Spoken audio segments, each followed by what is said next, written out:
다음은 이형환 의원님께서 나오셔서 질문해 주시기 바랍니다.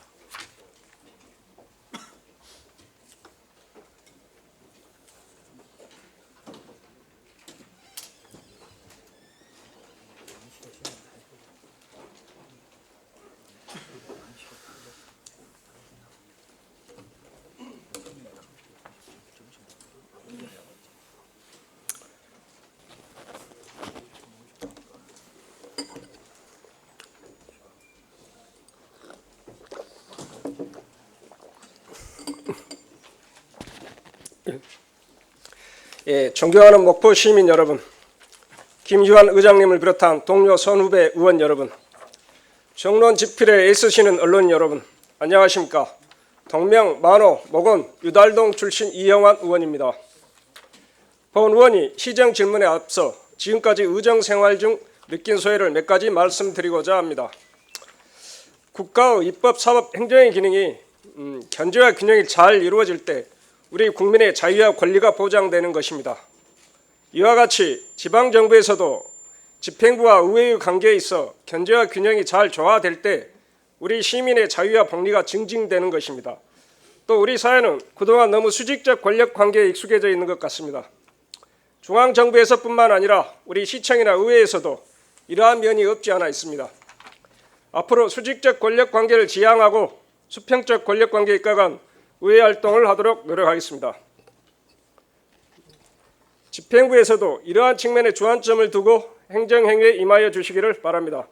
그러면 위의 견해에 입각해서 하수 정비, 도시 재생, 도시 개발 등에 대하여 몇 가지 질문을 하겠습니다. 상하수도 사업단장님.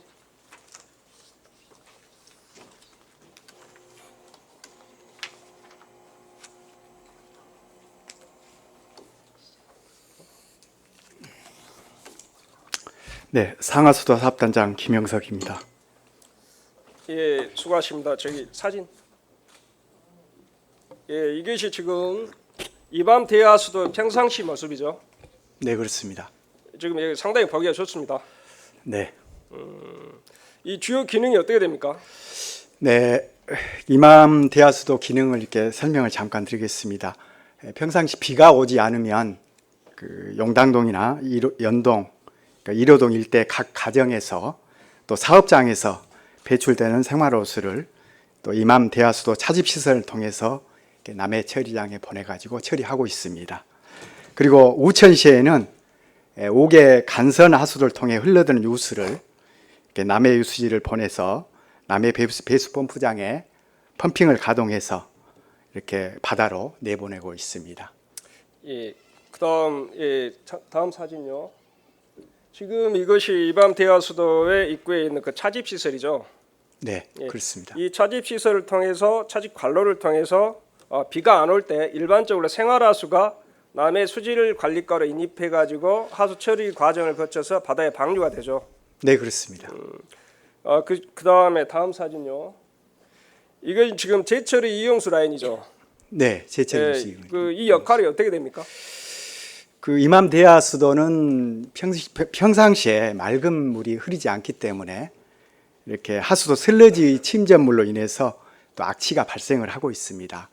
그래서 그 악취 민원을 저희들이 해결하기 위해서 2006년도에 제철이 이용수 압송 관로를 이렇게 1.8km 설치를 해서 남해 하수 처리장에서 발생하는 맑은 물을 이렇게 끌어와서 이맘 대하수도 유지용수로 공급하는 시설이 되겠습니다.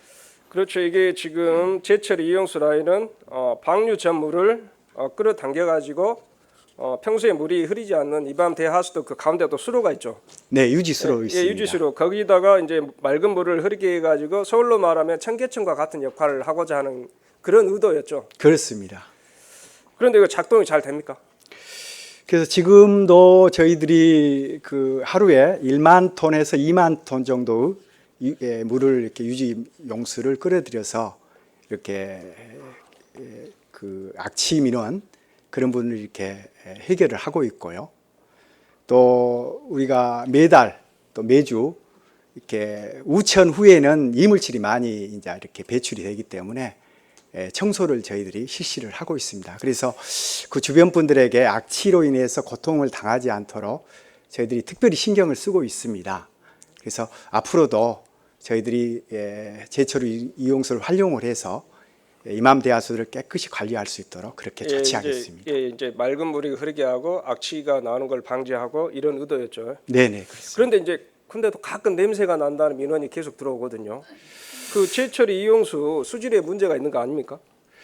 그 부분은 지금 우리 상류부의 용당동 일대, 또 연동 일대, 또 일호동 일대가 함유식 지역입니다. 그래서 평상시에는 우리 차집을 해서 남해 하수 처리장으로 해가지고 100% 처리를 하는데, 다만 문제가 비 올 때가 문제가 되겠습니다. 그래서 남해 그 부분은 이제 좀 이따 얘기하시고. 네네. 그래서 제가 이제 말씀드리고자 하는 것은 남해 하수 처리장 수질 기준 이것이 초과돼 가지고 과태료를 몇 번 부과 받았죠. 네, 그 부분은 저희들이 집중 호우 폭우가 이렇게 있을 때 하고 또 대조기 때 바닷물이 만조 있을 때 관로를 타고 이렇게 남해 하수처리가 유입이 되면 불시에 우리가 처리할 수 있는 능력 한계 밖을 벗어날 때 가끔 이렇게 수질 기준이 초과되고 있습니다. 이제 그 매년 그렇잖아요. 매년 그렇고 올해는 북한 하수 처리장은 올 한 해만 4번인가 5번인가 이 과태료를 이렇게 부과됐죠. 네, 그 남해하고 부분도 이제 비슷한 맥락이실 건데 네. 제 말은 이 부분에 있어서 이제 제철이 이용 그렇게 과태료 부과 받으면은 수질이 지금 악화됐다는 거잖아요. 수질이. 네네, 그런 부분 일시적인 현상입니다. 그런 부분은 그럴 시기에 그 제철이 이용수로 사용해서는 좀 안 되지 않냐 이런 말씀을 드리고자 이 질문을 했고요. 네. 여기까지 마치고 다음 사진 한번 보시죠. 그러니까 아까는 그 비가 안 올 때는 이 밤 대하수도가 시멘트가 다 보이면서 아이들이 놀 수 있고 좀 깨끗했잖아요. 네. 근데 비가 오자마자 지금 바로 물이 넘치거든요. 아주 검은 물이거든요. 네. 바로 이렇게 비가 넘치는데 이게 어수하고 우수 함유시기 때문에 어수 우수 합쳐져 가지고 이 검은 물이 대량 유입돼 가지고 남해 유수지로 흘러가죠. 그래 가지고 다음 사진 이게 지금 남해 유수지에서 바다로 바로 흘러갈 때 제가 여름에 가서 찍은 사진이거든요. 그러면 아주 그 고약한 냄새가 나면서 오염된 물이 그 하수 어수 합쳐져서 저렇게 바다로 바로 방류됩니다. 그러면은 이게 환경에 문제가 있는 거 아니에요? 어떻게 생각하십니까? 네, 공감을 합니다. 저희들이 이제 그 문제점이 대두가 되는데요.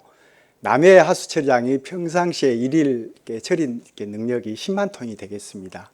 그런데 비가 오면 우리가 그 용량이 초과돼서 불가피 어수하고 일부 우수하고 일부 어수가 이맘 대하수도를 통해서 거쳐서 남해 유수지를 거쳐서 바다로 이렇게 방류가 되고 있습니다. 그래서 그거는 저희들이 이렇게 평상시면 한 6만 4천 톤 정도 우리가 용당동 지역이나 이렇게 남해 하수 처리 구역에서 발생해서 100% 처리를 하는데 비가 오게 되면 불가피 이렇게 함유시 지역에서 단독 정화조 물론 1차 처리는 됩니다.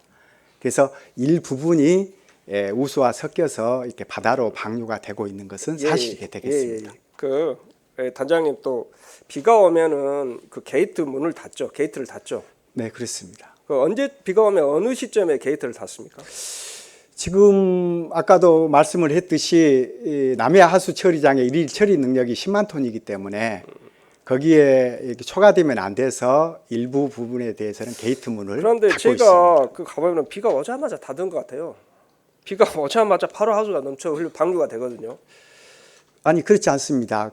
아까도 지적하셨듯이 우리가 수질 오염이 초과되면 영산강청이나 환경공단에서 과태료 부과하기 때문에 일반 하수, 생활 하수가 유입이 되지 않고 우수가 유입이 되면 우리가 그 하수 처리에 초과되고 문제점이 발생을 합니다. 초과되는 건 알겠는데요. 네네. 그래서 그런 점 때문에 최대 용량이 게이트를 일부 닫고 있습니다. 10만 톤이고 평상시에 생활하수 처리한 게 한 5만 톤, 6만 톤 이렇게 되신단 말씀이죠. 네, 그리고 6만 비가 4천 올 때는 톤. 10만 톤을 초과하기 때문에 이제 그 게이트를 닫고. 그렇습니다. 그런데 제가 왜 이 질문을 드리냐면은 초기 우수가 가장 오염된 물이거든요. 그거 아시죠? 네, 그 맞습니다. 여름철에 초기우수는 이 도로에 있는 분지 내지는 타이어 가루 해가지고 모든 오염된 것이 한꺼번에 쏟아져 들어오기 때문에 여름철에 가보면 가장 시큼하거든요, 물이. 네, 그 초기우수는 최대한 받아서 이것을 제거해야죠, 그것을. 네. 초기우수는 받아 제거해야 되는데 그것이 잘 안 되고 있어서 제가 이 질문을 드린 거거든요. 저희들이 그 점은 잘 지적해 주셨습니다. 그 부분은 초기 우수는 반드시 하수 처리장에 유입이 돼서 정상적으로 처리해야 됩니다. 그래서 저희들도 그 부분에 대해서는 유량계를 통해서 체크를 합니다. 그리고 또 그런 현장에서 우리가 상주를 해서 그런 부분이 어느 정도 10만 톤 정도 초기 우수와 함께 생활하수가 유입되도록 저희들이 체크를 하고 있습니다. 그래서 그런 부분들은 저희들이 신경을 쓰고 있다는 말씀을 드립니다. 예, 알겠습니다. 초기 우수도 잘 처리하시기 바랍니다. 네네. 다음에 이제 비가 올 때 다음 동영상 한번 틀어주세요. 동영상 틀어주세요. 지금 이 동영상이 차직 관로를 통해서 이렇게 솟구쳐 올라오고 있거든요. 비가 오면은. 그러니까 어수우수가 합쳐서 맨홀 뚜껑 위로 이렇게 솟구쳐 올라옵니다. 그래서 하수와 합쳐져서 바다로 방류가 됩니다. 지금. 네. 그 차직 관로 맨홀 뚜껑 위로 왜 어수가 이렇게 솟구칩니까? 아까 설명을 했듯이 생활하수와 우수를 이렇게 이맘대하수도 시점부에서 차집을 합니다. 그래서 그 부분에서 차집 시설이 여러 군데 있는데요. 10만 톤에 맞게 지금 우리가 관경을 정해놨는데 집중 호우가 오면 그 부분에서 용량 초과하니까 용량 게이트를 닫으니까 이제 받아들이지 못하니까 솟구쳐 올라온다 이 그렇습니다. 말씀이죠. 과부하 걸려서 그리고 저 맨홀 뚜껑도 꼭 있습니다. 닫아놓으면 어차피 시점부에서 다시 솟구쳐 올라오니까 중간에 저기 맨홀 뚜껑 열어놨다 이 말씀이죠. 그렇습니다. 이제 이런 근본적인 이제 해결책을 또 생각하셔야 되는데 그것은 좀 이따 말씀하시고요. 네. 그러면 우리가 지금 정상적으로 생활하수가 차직 관로를 통해서 정화 과정을 거쳐 방류된 물하고 방금 비가 올 때는 이렇게 대량으로 유입되거든요, 바다로. 그 물의 오염도의 차이가 어느 정도 됩니까?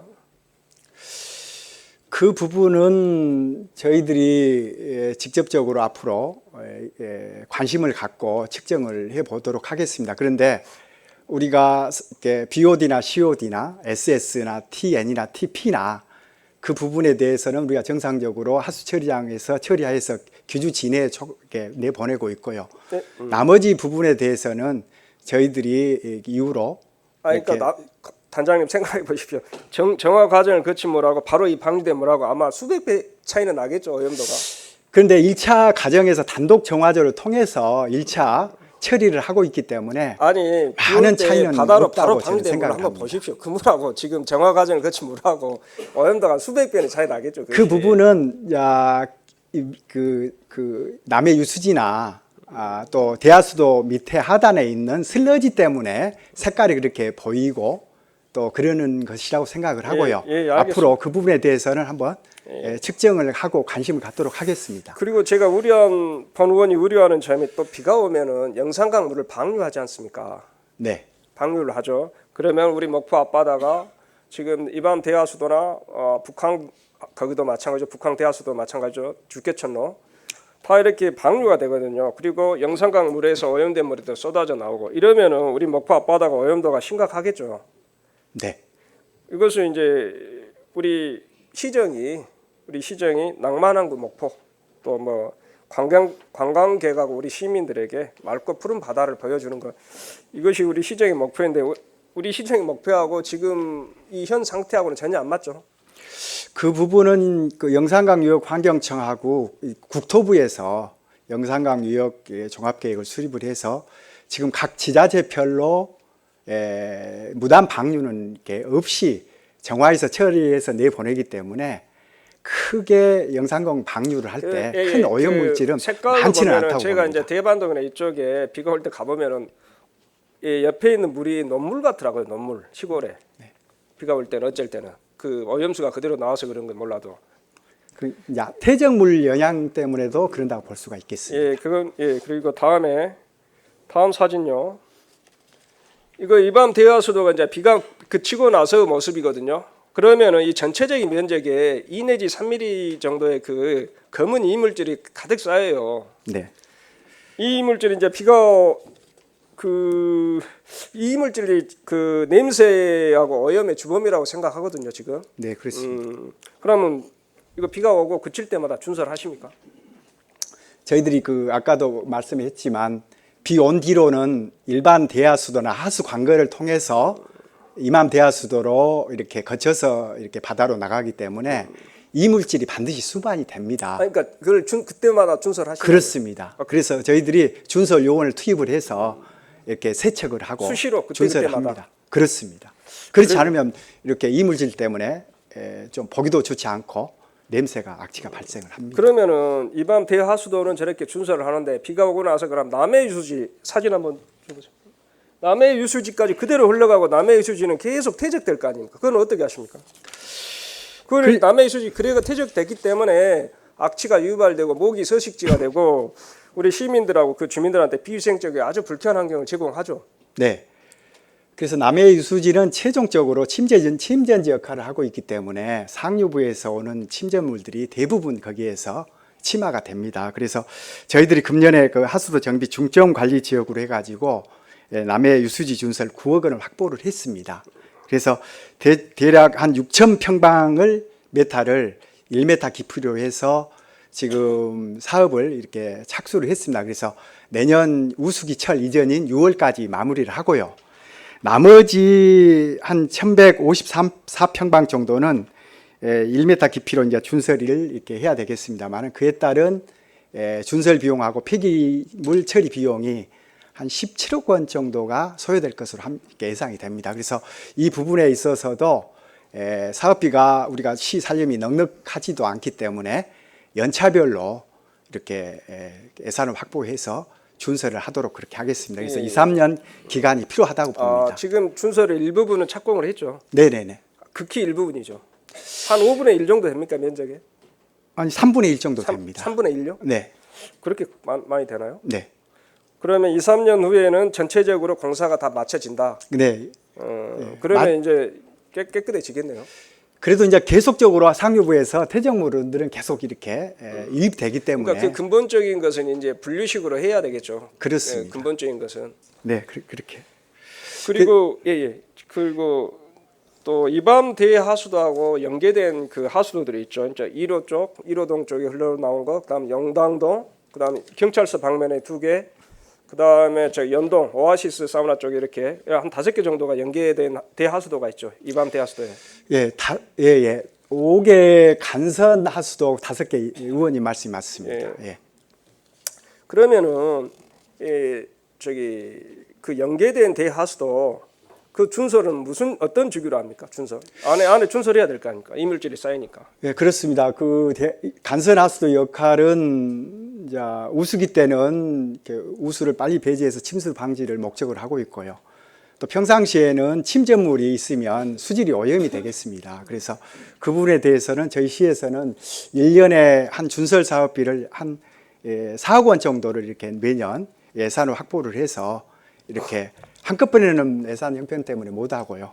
이렇게 주기적으로 저희들이 준설을 실시하고 있습니다. 그러니까 준설 예산이 한 4년인가 5년간 5억이더라고요, 계속. 네, 연간 그렇습니다. 계속 안 늘어나고 5억으로만 배정이 돼 있어요. 예. 그래서 폰 의원이 생각하기에는 그냥 흉내만 내고 마니까 근본적인 해결책이 되지 않는다. 저는 그렇게 생각하고 있습니다. 그리고 저기 또 자료를 보니까 해안로 배수 펌프장 유수지하고 집수정 그 준설하고 북항 그 유수지하고 집수정 준설이 10년 동안 한 번밖에 없었더라고요. 두 장소가. 네. 그 10년에 한 번만 해도 되나요, 거기? 사실은 예산 때문에 문제가 됩니다. 그래서 저희들이 최소한 1년에 10억에서 15억 원 정도가 예산이 이렇게 필요합니다만 그렇게 요구해갖고 해야죠.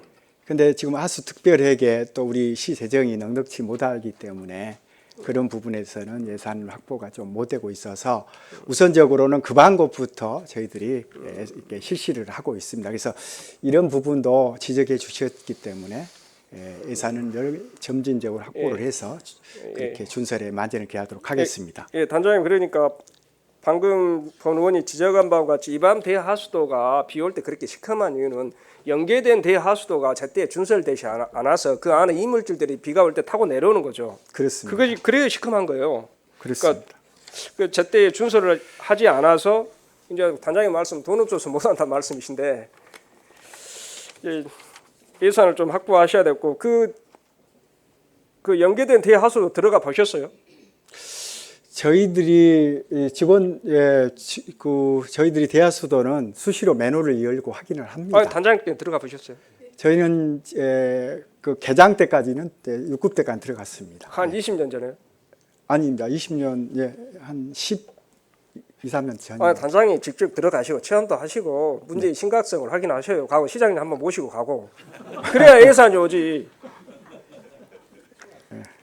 알겠습니다. 그리고 이 대적이 이물질이 깊은 데는 안에가 70내에서 80cm 정도의 이물질이 이렇게 쌓여 있어요. 네. 그러니까 그런 걸 근본적으로 빨리빨리 해결해야 수질이 좋아지고 이제 물론 예산상 문제가 있지만은 그 분류식으로 하고 분류식하고 준서를 제대로 하면 깨끗한 물이 되겠죠.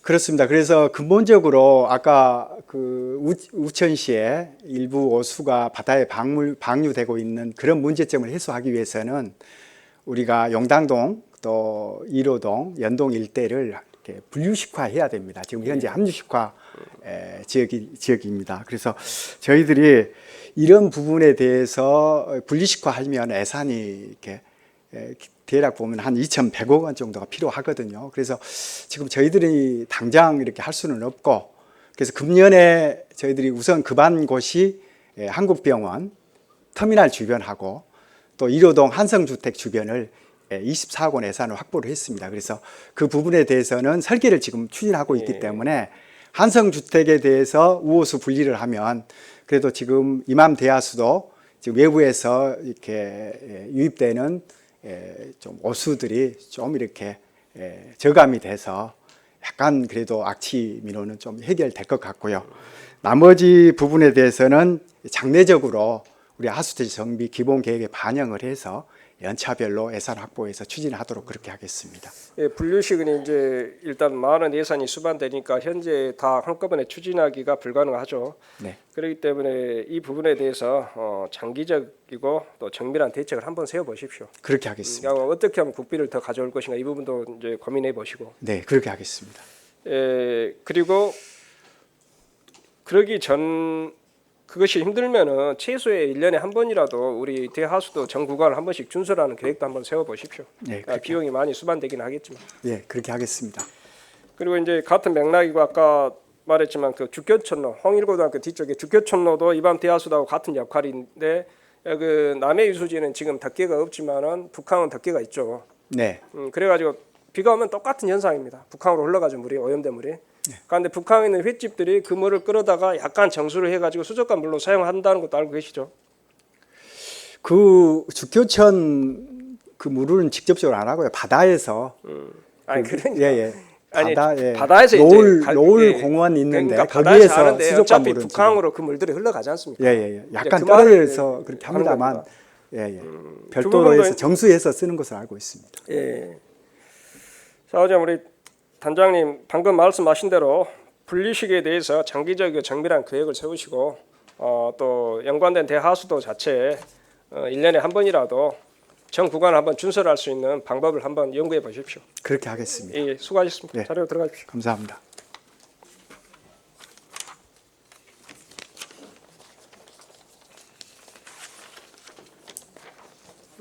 다음 우리 도시발전 사업 단장님 나오십시오.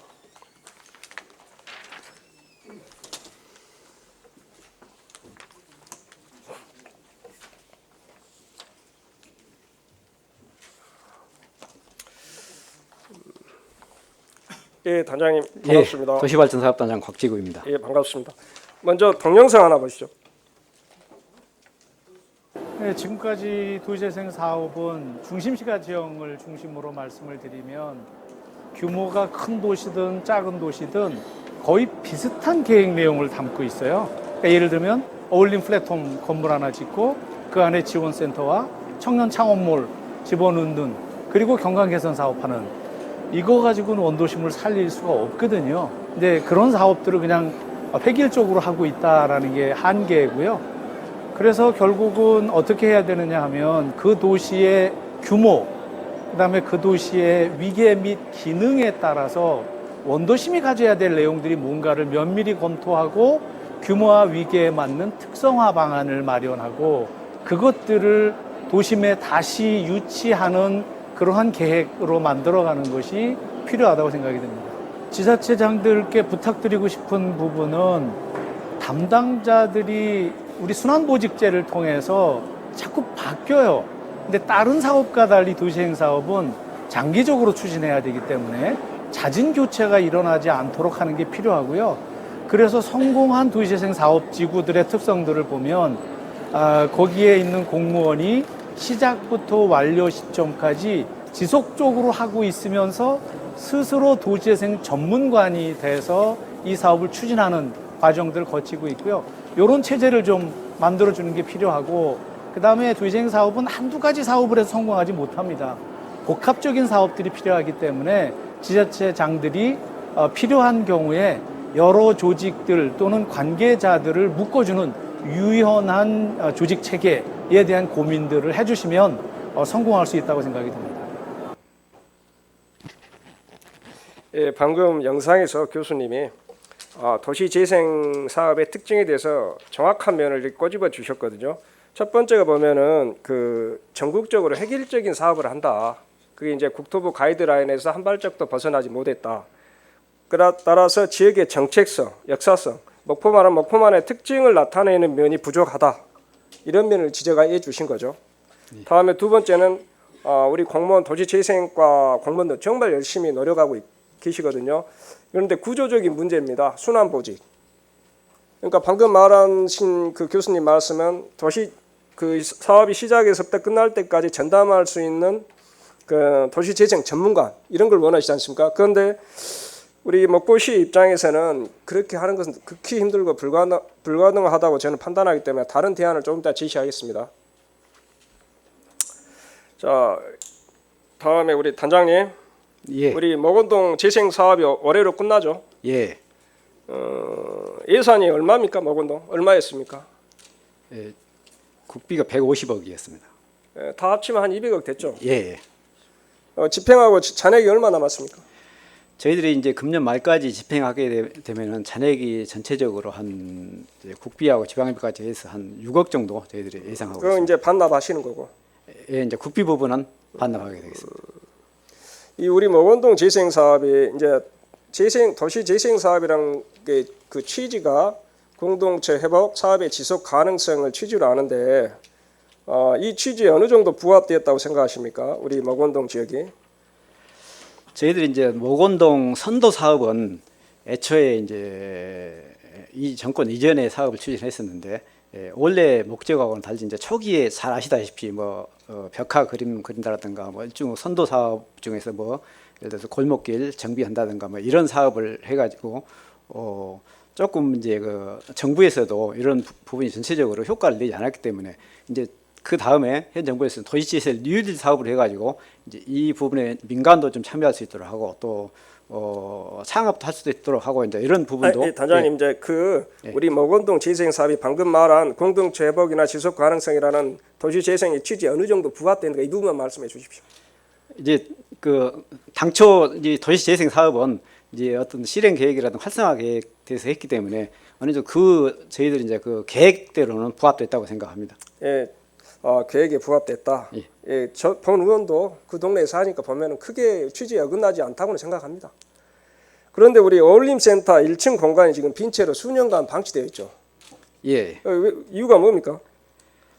이제 저희들도 제가 이제 그 1층 센터를 한번 가서 봐보고 해서 이제 어떤 그 부분을 지금 신속히 지금 조치를 해야 되겠다 생각하고 저희들이 내부적으로 한번 이제 어떤 임대 부분도 생각해보고 지금 아시다시피 이제 2층, 3층 이제 센터도 들어 있고 그다음에 이제 홍보관으로도 활용하고 있는데 1층이 현재 그 상태로 있기 때문에 저희들이 금년도 하반기에 좀 임대 사업을 내부적으로 좀 검토했었는데 안 돼 있기 때문에 단장님 이제 그까지 말씀하시고 또 만인계 웰컴 센터 있죠.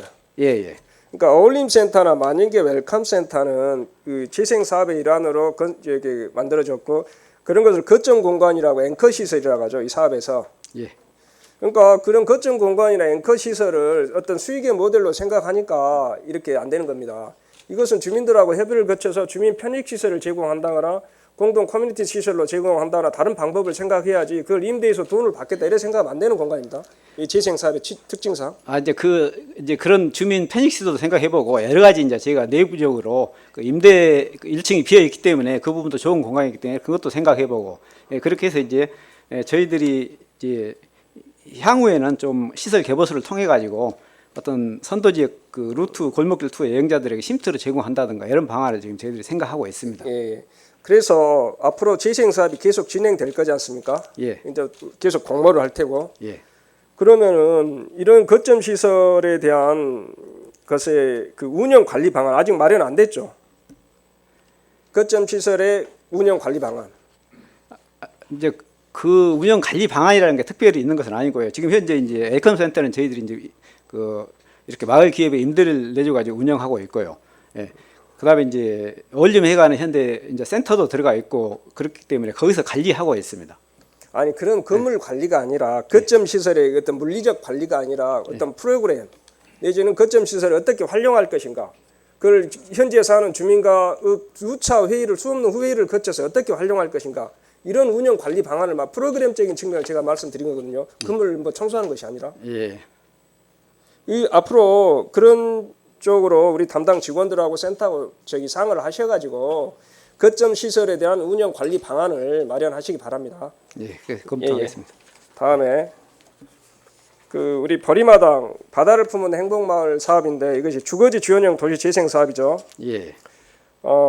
지난번 제가 시정 질문 때 여가 무허가 건물이 많아가지고 무허가 건물 지원에 대한 방안을 한번 마련하라 했고 또 뭐 단장님께서 잘 아시겠지만 여가 공폐가 문제가 아주 심각합니다.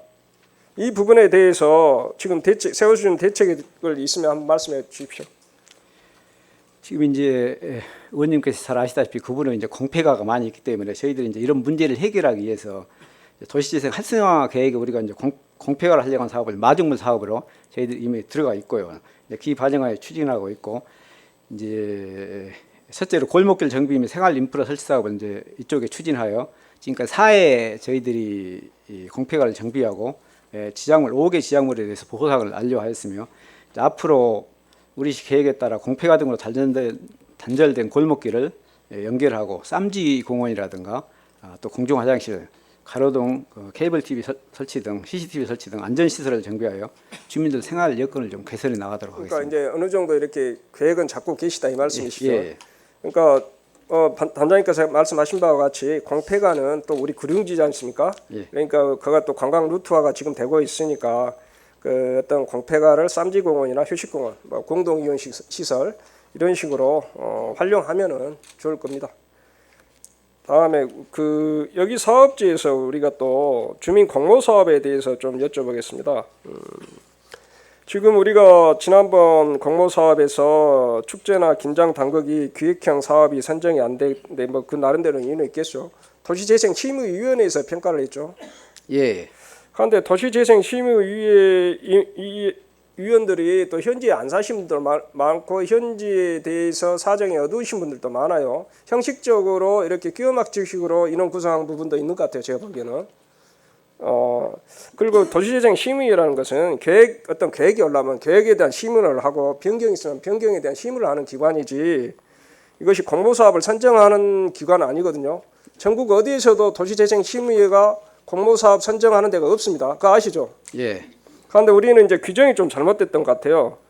그래서 우리가 선정 방식을 공모사업 선정 방식을 재검토할 필요가 있다 이렇게 생각하고요.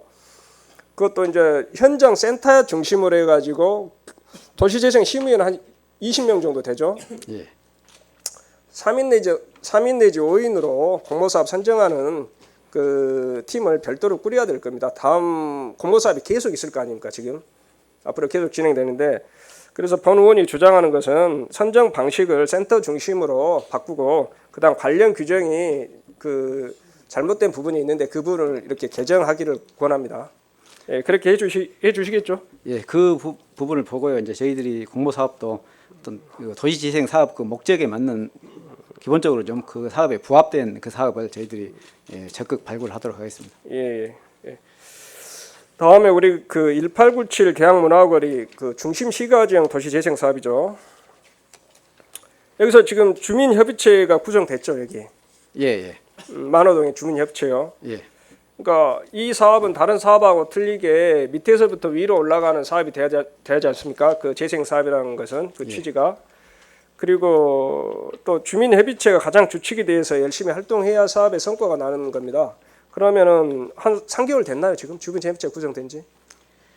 좀 주민협의체가 이제 저희들이 금년 5월달에 이렇게 공고를 통해 가지고 현재 29명에서 금년 7월 하순경에 임원직을 선출하고 이제 정식 출범하여 운영 중에 있습니다. 아니 회장님 선거나 이것이 뭐 한 두세 달 전이잖아요. 제가 매년 매월 참가하니까 알아요. 예.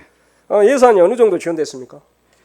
저희들이 주민협의체 예산에 대해서는 저희들이 이제 국토부 가이드라인에 업무 진행비라고 이제 이런 사업이 있습니다. 그래서 이 주민협의체 사업은 결국 이제 꼭 협의체만 이렇게 특정해서 한 것이 아니고 주민 역량 강화라든가 거버넌스 그런 구축 사업에 마중물 사업에 들어가 있기 때문에 사업비는 여러 가지 뭐 수용비라든가 행사비라든가 이런 것이 들어가 있습니다. 예, 알았습니다. 그 주민협의체가 구성되어 있는데 아까도 말씀드렸지만 이게 굉장히 중요한 기관 조직이 될 수가 있습니다. 따라서 예산이나 또 그 장소, 공간을 좀 제공하는데 협조를 많이 해주셔야 될 겁니다. 예, 그런 부분은 저희들 예산도 그리고 확보돼 또 있고 우리 관과 민관과의 거버넌스 협치가 중요하니까 이 부분도 신경을 많이 쓰셔야 될 겁니다. 이 우리 관내에서는 일방적으로 하려는 경향이 강하기 때문에 이분들하고 협치를 잘 하셔야 될 겁니다. 예, 우리 시하고 이제 주민협의체 또 도시재생시연센터 또 유관기관 이렇게 유기적으로 저희들이 연계를 하겠습니다. 예, 또 거기 좀 마을관리 협동조합이 지금 설립 진행 중이죠. 설립됐나요? 마을관리 협동조합 지금 마을협동조합 진행 중입니다. 진행 중이죠. 여기도 그 주민협의체와 같이 그 예산, 공간, 거버넌스 측면에서 많은 지원을 하기 바랍니다. 이제 마을관리 주민협의체가 지원되면 또 우리 국토부 가이드라인에도 초기 사업비를 연차적으로 2에 걸쳐서 한 5천만 원 정도, 3천이 이렇게 지원할 수 있도록 근거가 있습니다. 그래서 근거가 그게 되면 있고요. 저희들이 또 협의체하고 같이 거버넌스 또 구축해서 단장님 지원하도록 또 하겠습니다. 중요한 것은 협동조합이 그냥 설립돼 갖고 멍하니 있으면 안 되니까 사업 연계 방안도 강구를 많이 하셔야 됩니다. 예를 들면 뭐 그 협동조합이 동네 그냥 주차장 관리를 한다든가 빈집 재생에 참여한다든가 이래서 수익을 창출하는 거 이런 구조도 생각하셔야죠. 그것은 지금 우리 센터하고 저희들 내부적으로 지금 여러 가지 사항을 검토하고 있으면서 그 사업을 추진하고 있습니다. 예, 제가 전번에 감천마을 거기 가보니까 거기도 마을 협동조합이 가게를 13개 운영하더라고요. 그래가지고 거기서 수익을 갖다가 주민 공동체를 위해서 복지를 위해서 계속 사용하고 있더라고요. 그러니까 이런 부분 좋은 모델이 있으니까 이런 분 참조하셔가지고 좋은 방안을 마련해 보시기 바랍니다. 예, 그 다음에 우리가 4개 주요 개항가로 조성 사업이 있죠. 예, 그것이 이제 뭐 1번가 청춘로 뭐 만호진 189제 개항 문어거리 4개 거리죠. 예. 그 실시 설계 영역 그럼 영역사가 선정됐습니까? 선정? 교통 환경 개선 수립 영역사가 선정됐고요. 이제 가로조성 디자인 실설계 영역은 아마 지금 이제 오늘이나 이렇게 선정될 것 같습니다. 절차가 거의 다 완료됐습니다. 제가 이걸 여쭤보는 이유는 그 선정 과정에서 센터나 어떤 그 주민협의체하고 사전 협의가 있었습니까? 이런 이제 영역 여기서 이제 의원님께서 아시다시피 이제 이런 그 디자인 이런 조성 사업은 우리 이제 사업 방향을 또 그 업체도 이해하고 그래서 우리가 이제 원하는 그 영역 결과물이 나와야 되기 때문에 초기에서부터 저희들이 이제 접촉을 하고요. 그다음에 이제 각 마중물 사업별로 저희들이 주민 전문가 또 공무원 등이 참여하는 이런 사업 추진 협의를 구성해 가지고 저희들이 이제 이 협의의 의견이 또 이 영역 결과물에 이렇게 투영되도록 네, 센터나 우리 주민협의체의 의견이 반영되도록 이렇게 하시겠다. 예. 이거 잘 안 되고 있는 것 같아 제가 여쭤본 겁니다. 사업을 계속 같이 연계적으로 해야 되기 때문에 처음부터 이 사항이 이제 반영돼야 됩니다. 알겠습니다. 잘 협조가 될 거라 믿고요. 지난번 제가 발언에서 주민 참여형 설계를 위해서 제한 공모 방식을 제안했었는데 이 부분도 전혀 지금 뭐 감안을 하지 않고 계시죠? 저희들 지금 그 제안 공모 방식의 설계, 주민 참여형 설계를 위해서 제가 그 제안했던 거. 저희들 이제 협상형 계약으로 요 디자인 설계 사업도 지금 이렇게 하고 있습니다. 이 취지도 잘 참조하셔서 꼭 이 제도를 하라는 것이 아닌데 제가 말씀드린 취지를 잘 참작하셔가지고 잘 협의를 하시라고 말씀 또 다시 한번 드린 겁니다. 예, 그 내용은 저희들이 알고 있습니다. 이제 전체적으로 의견이 수행될 수 있도록 용역 결과물에. 또 제가 도시재생 이 시장님을 위원장으로 하는 도시재생 행정협의회 구성을 한번 제안을 했거든요. 예. 왜 이 제안을 했냐면 도시재생 심의위원회는 그 심의 기능밖에 없어요. 그 도시재생 심의위원회가 어떤 목표의 사업을 이끌어 갈 수는 없어요. 현장에 대한 감각도 부족하고 그렇기 때문에 그래서 본 의원이 지역 청년 주민 협의체 그 관계 공무원들도 구성된 도시재생 행정협의회 구성을 한번 제안을 했었습니다. 그래서 주요 의사 결정 또 계획 변경을 할 때는 이 도시재생 행정협의회의 심의를 거쳐라 그런 취지로 말씀드렸고 그런데 이 부분도 지금 진행이 안 되고 있죠. 그리고 제가 이걸 한 이유는 또 아까 교수님이 말씀하셨지만은 이 재생 사업이라는 것은 복합적 융합적 사업이거든요. 잘 아시겠지만 토건, 복지, 사회적 경제가 다 같이 융합해서 진행되는 사업입니다. 예. 잘 아시죠? 예. 그리고 또 이 부처 간 협치가 중요합니다. 이것을 총괄적으로 컨트롤할 수 있는 타워가 있어야 된다. 그래서 제가 이걸 한번 제안을 했었습니다. 이제 우리 시에서 작년 8월달에 도시재생 추진단하고 도시재생 행정협의회를 이제 구성해가지고요. 이제 작년부터 이제 금년 4월까지 도시재생 뉴딜 사업을 위한 준비 단계로 이제 국무총리 주재의 도시재생 특별위원회 심의하고 또 전라남도 도시계획위원회 심의 등 행정 절차를 완료하고 있으며 이제 작년 8월부터 현재까지 시장님 주재로 또 관련 부서 전략회의 및 추진단 회의 등을 이제 개최한 적도 있습니다. 그래서 이제 현재는 저희들이 현재 사업이 이제 토지 보상이라든가 영역 발주계획 수립 등 행정 절차를 추진 중에 있고, 그다음에 내년부터는 이제 도시 재생 사업이 본격적으로 추진되므로 그런 행정 협의를 좀 더 적극적으로 개최해가지고 유관 기관 간 연계 협력해서 이 사업이 정상적으로 추진될 수 있도록 하겠습니다. 그러니까 제가 주안점을 두는 건 이 사업 자체가 복합적 융합적 사업이다. 하고 부처 간의 협치가 중요하다. 그러기 위해서는 시장님을 위원장으로 하는 어떤 이런 컨트롤 타워가 있어야 된다. 그것을 제가 계속 말씀드리는 겁니다. 아시겠죠? 예. 그리고 이런 것들은 다 국토부 가이드라인에 나와 있는 거잖아요. 예. 그러니까 국토부 가이드라인도 좀 잘 지키시기 바랍니다. 예. 그리고 우리 조선내와 지금 우리 케이블카나 우리 시민들이 그 도로를 가다 보면은 이렇게 철근만 남아 있잖아요. 예. 철근만 남아 있기 때문에 좀 경관상 이렇게 문제가 있어 보이죠. 그래서 그 조선내와는 그걸 복합 문화 공간으로 만들려고 이렇게 계획을 세우고 있다고 하는데 그 단장님께서 그 조선내와 자체 계획 수립이나 재원 확보 방안에 대해서 알고 계시면은 뭐 말씀 좀 해보십시오. 이제 의원님께서 말씀하신 것처럼 현재 조선내야에서는 이제 성면 슬레이트가 제거된 건물 5동 중에 이제 4동에 대해 임시 천막을 지금 설치해 놓고 있고 나머지 구역에 대해서도 지금 임시 천막 등이 설치되도록 저희들이 요청한 상태이며 이제 금년 6월에 이제 문화재청에서 조선내야에 대해서 그 부분에 대해서 종합 정비 계획을 문화재청에서 승인해 준 것이 있습니다. 그래서 이제 여기하면 자체 재원으로 조선내야 자체 재원으로 안전 조치라든가 이렇게 보존 처리 등 예형을 봉을하고 이제 내부는 전신 공간이라든가 또 야외 갤러리 등 이제 복합 문화 공간으로 이제 조성하도록 이렇게 계획이 되어 있으면 이제 조선내야에서 이제 우리 시하고 문화재청에서는 조선내야에서 이렇게 종합 정비 계획대로 이렇게 보수 정비를 위한 문화재 현상 변경 절차가 이루어지도록 문화재청과 같이 이제 행정 지도하고 또 확인을 저희들이 좀 성실히 하도록 그러니까 하겠습니다. 우리 시하의 협력 체계가 지금 잘 되고 있나요? 예. 잘 되고 있어 소통이? 예, 저희들이 소통을 하고 있습니다, 항상. 예.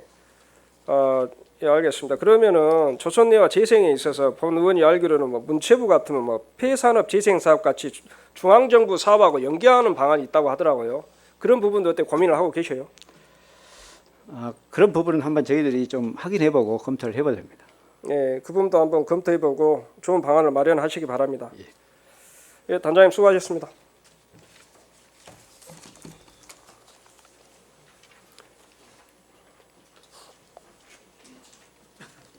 예, 시장님 자료.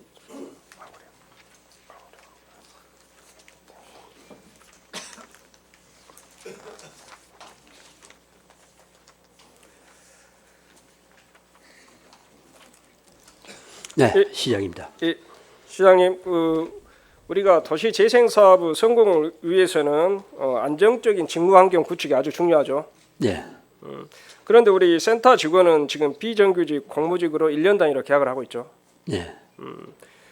그러면 최대 근무 기간이 2년입니다. 그 이상 넘어가면 무기계약직으로 전환되기 때문에 최대 근무 기간이 2년이고, 그리고 재생사업 특성상 아까 저기 교수님이 말씀하신 바와 같이 그 새로운 직원이 오면 다시 뭘 한다는 것은 아주 효율성이 떨어지거든요. 그 부분도 공감하시죠?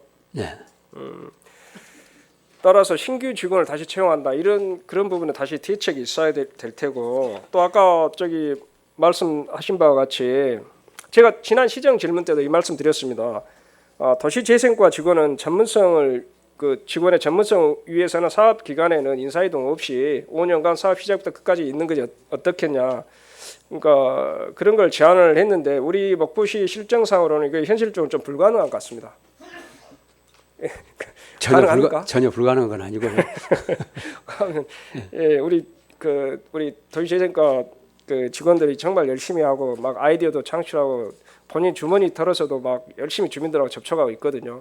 그런 부분도 좀 아시고 이 구조적인 문제점이 있는데, 그래서 본 의원은 그 도시재생센터 이것을 독립법인화 시킬 것을 한번 제안드립니다. 센터의 법인화는 우리 국토부 가이드라인에도 나와 있거든요. 그리고 그 우리 사업 자체를 우리 시가 직영으로 하지 않고 이 법인에 위탁을 줘가지고 독립적으로 하는 게 더 효율적이다. 전문가들은 그렇게 판단을 하고 있습니다. 많이. 근데 도시재생센터의 독립법인화 이거에 대해서 시장님 견해는 어떻습니까? 네. 사실은 뭐 의원님들 아시다시피 우리 도시재생 뉴딜 사업, 근대역사문화 공간조성 사업, 이 두 가지 사업이 우리 원도심을 살릴 수 있는 아주 핵심적인 사업이라고 보고, 이 두 가지 사업이 목포만의 목포다운 성공 모델을 만들겠다. 그래서 이쪽 부서에 비교적 일을 잘하는 직원들을 전진 배치해서 반드시 성과를 좀 내다오 하면서 이제 열심히 독려하고 하고 있는데, 아무튼 아까 뭐 저 교수님 말씀하신 대로 이 도시재생 관련된 또 이런 사업들은 자꾸 이렇게 이제 자꾸 교체되면은 전문성이 떨어지기 때문에 연속선 사업이라는 측면에서 좀 이제 그 능력 있는 직원들이 거기 가서 오래 일할 수 있도록 그렇게 조금 하겠습니다. 사실은 좀 부연 설명을 할 것 같으면은 지금 우리 그 새롭게 추진해야 될 주요 부서들, 예를 들어서 문화예술 창작 기획 전문가, 신재생 에너지 관련된 신산업 전문가, 우리 수산식품 전문가들 지금 공모를 지금 해서 안정적으로 그런 전문가들이 일할 수 있도록 그렇게 좀 하고 있는데, 이 도시재생 이쪽도 지금 우리가 센터가 있기는 있는데 아마 이쪽도 우리가 필요하다 그러면은 이런 거 전문 인력을 양성을 해서 지속적으로 좀 이렇게 할 수 있는 방안도 한번 검토를 한번 해볼게요. 그렇게 하고 우선 센터 법인화 문제는 사실은 좀 상당히 조금 장단점이 있습니다. 사실은. 그래서 어려운 부분이 있는데, 참고로 지금 전국적으로 보면은 이렇게 센터를 법인화한 데가 지금 거의 없고, 좀 현재 우리 시 같은 체제를 운영하고 있고, 뭐 자료 보면은 한 두 군데 수원하고 부산시 있고 이제 광역시는 이제 뭐 놔두고 기초 보면은 한두 군데 정도가 법인화 있고, 나머지는 전체가 전부 다 이 현 상태로 좀 유지하고 있는데, 아무튼 그 취지를 알겠습니다. 이것은 아까 뭐 우리들 일반적으로 얘기하듯이 좀 뭔가 좀 도시적인 안정적으로 가야 될 거 아니냐 그런 생각이고, 또 이 사업 자체가 어떻게 보면 한시적인 어떻게 보면 이제 딱 사업이 기간이 정해져 있는 사업이기 때문에, 이 도시재생 뉴딜 사업이 얼마나 진행될란가 우리 사업 기간도 좀 정해져 있지 않습니까? 3년 뭐 이런 식으로 정해져 있기 때문에 이 사업 기간에 사업 만료가 되면은 어떻게 할 것이냐, 그러면 꼭 도시재생 센터가 있어야 될 것이냐, 아니면 우리 행정에서 그런 업무를 나머지 업무를 보호해야 될 것이냐, 앞으로 지속적으로 이 도시재생 사업이 이제 이거 끝나면 또 다른 걸 이어질 걸로 보는데. 아니, 시장님 제가 이제 시장님 자꾸 말씀이 길어지시는데 제가 이제 그 이렇게 말씀드리고자 하는 것은, 이런 사업은 아까 누차 저기 강조하지만은 결재권이 집행부에 집중되어 있거나 아니면 순환 보직에서 자꾸 공무원이 교체되거나 이러면 이제 비효율적이라는 것이 정론이지 않습니까? 이런 부분에 대한 그리고 직무 환경 그 센터 직원들의 안정성 그런 측면에서 제가 이제 꼭 굳이 뭐 한두 개 지자체가 하고 있다 이런 것은 뭐 그 눈치 볼 필요 없이 우리 목포가 독자적으로 먼저 선도적으로 추진해 나갈 수 있고 그걸로 효과를 내면은 또 우리가 좋은 사례가 될 수 있으니까요. 본 의원이 주장하고자 하는 것은 도시재생센터의 법이나 그걸 한번 우리 시장님께 우리, 적극적으로 좀 예, 제안합니다. 우리 의원님하고 한번 고민 한번 진지하게 한번 해봅시다. 상당히 따져 가지고요. 예, 알겠습니다. 취지는 100% 공감합니다. 예, 알겠습니다. 다음에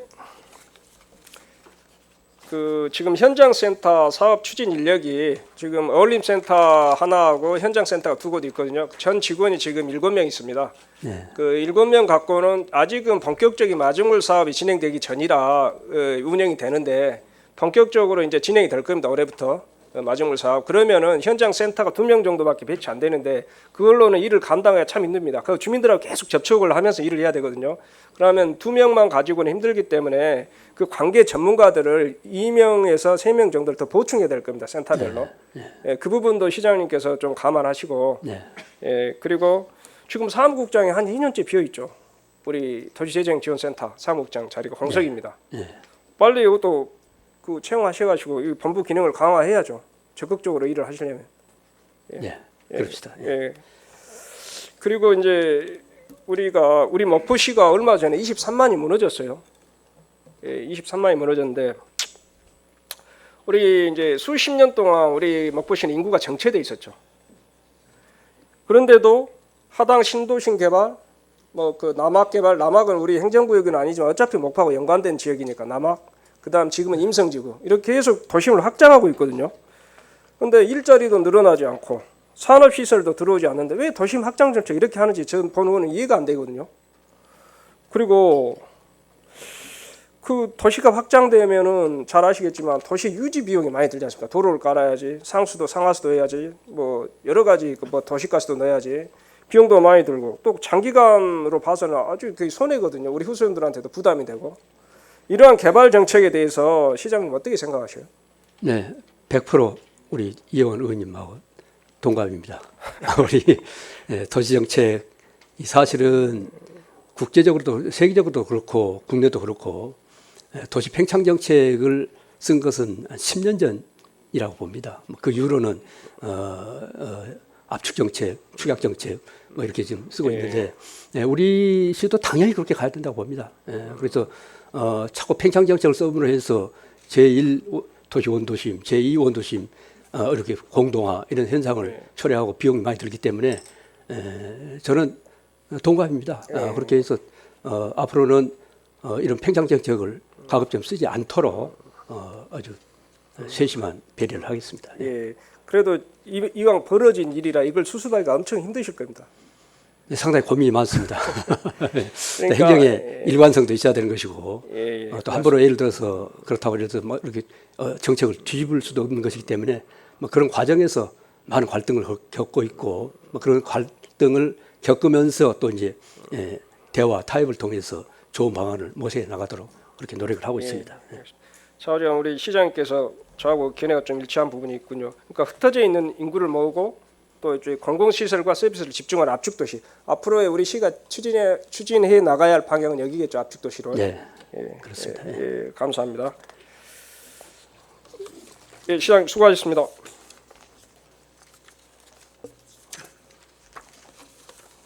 다음에 관광국장님 나오십시오.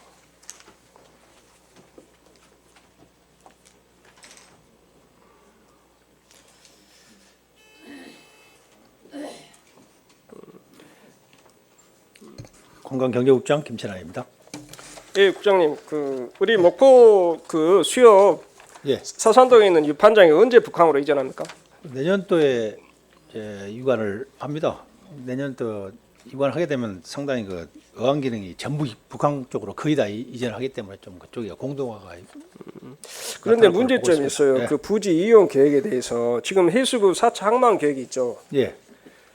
거기다가 이제 3만 톤급 이선석 그 예. 국제 카페리 부두를 건설한다는 것이 해수부의 지금 계획이죠. 예, 그렇습니다. 예.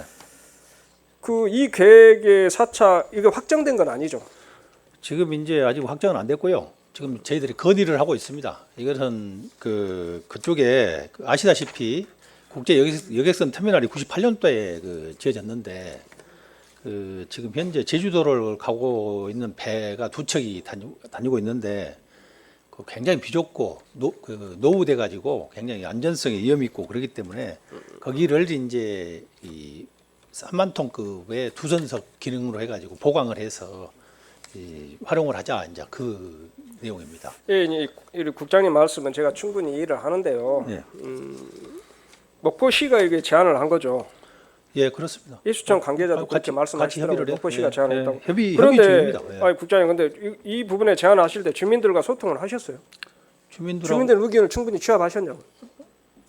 주민들은 계속 이야기 듣고 있습니다. 예. 아 그러니까 주민들이 이 제안에 동의하셨냐고요, 제 말은. 주민들이 동의는 이제 저희들이 설득 작업을 하고 있는 것이고요. 지금 그쪽에가 이 개발을 하려고 항만으로 지금 그 시설을 하려고 한 그 부지를 보면은 약 전체 육상 면적이 약 21,932평방미터 정도 됩니다. 근데 거기에 그 국유지가 한 절반 정도 되고 사유지가 들어가 있는데 수협 부지 포함해서 이제 사유지가 들어가 있는데 여기를 별도로 국유지만 해가지고 해수면 매립을 해가지고 항만 시설 개발하게 되면은 그쪽에 사유지가 아니, 굉장히 국장님 조금밖에 중앙 안 정부 남습니다. 아무리 중앙 정부라 하지만은 해수부라 하지만은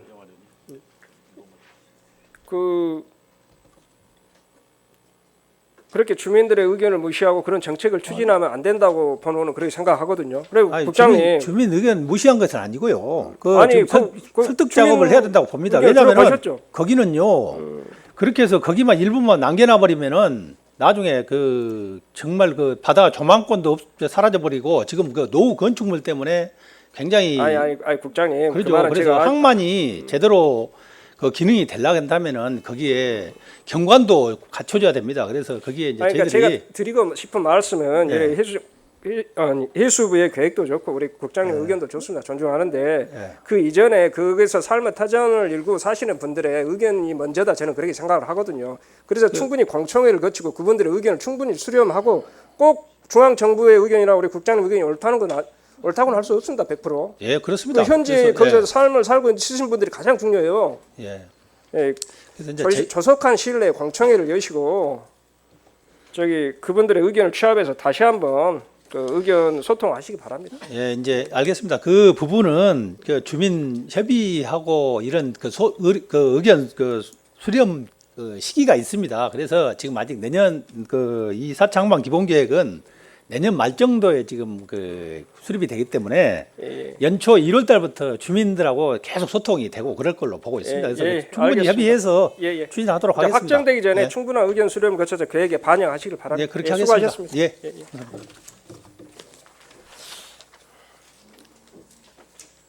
예, 저희 오늘 본 의원은 시정 질문을 통해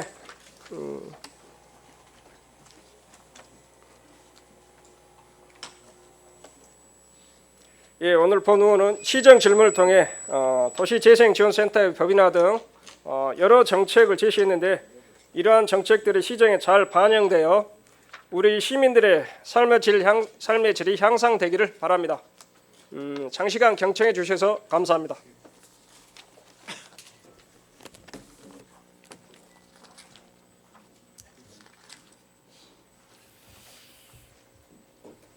예, 이영환 의원님 수고하셨습니다. 자리로 들어가시기 바랍니다.